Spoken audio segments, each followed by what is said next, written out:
వందనాలు. చివరిలో ఒక ప్రకటన, ఒక ముఖ్య ప్రకటన. 16వ తారీఖు మందిర ప్రతిష్టారాధన చేద్దాం అనుకున్నాం, కానీ ఇంకా కొన్ని పనులు జరుగుతున్నాయి. ప్రభు చిత్తమైతే, దేవుడు కృపనిస్తే దీన్ని కొంచెం పోస్ట్ పోన్ చేద్దాం, వాయిదా పెడదాం అనుకుంటున్నాను. ఎప్పటిదాకా అంటే వచ్చే శుక్రవారం దాకా. తండ్రి చిత్తమైతే నెక్స్ట్ ఫ్రైడే, వచ్చే శుక్రవారం రోజు దాదాపు అప్పటికి ఈ పనులన్నీ ఒక కొలిక్కి వస్తాయి. పాపం రాత్రింబగళ్ళు చేస్తున్నారు బిడ్డలు. ఈసారి ఒక పని కాదు, చాలా పనులు పెట్టుకున్నాం.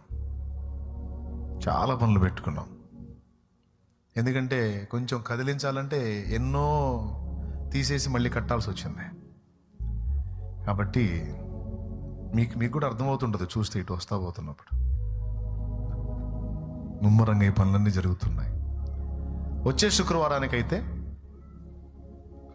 ప్రశాంతంగా దేవుని చిత్తం అయితే మనం ఈ కార్యక్రమం చేసుకోవచ్చు. అందుకని 16వ తారీఖు కాకుండా 19వ తారీఖుగా,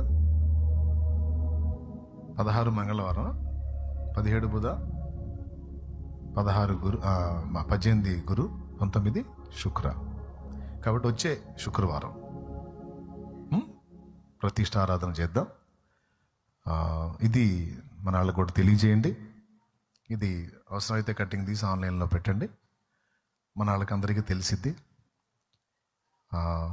అందరికీ ఆహ్వానం పలికాం, జస్ట్ డేట్ మార్చామంతే.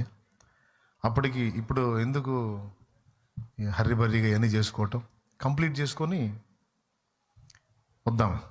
దేవునికి స్తోత్రం. జస్ట్ ఒక 3 రోజులే, ఆ 3 రోజులు కొంచెం టైం దొరికిందంటే ఇవన్నీ పనులు పూర్తి అవుతాయి. అందుకని కాబట్టి ఎప్పుడు ప్రతిష్టారాధన, మందిర పునఃప్రతిష్టారాధన ఏ వారం? శుక్రవారం. ఓకేనా? రైట్.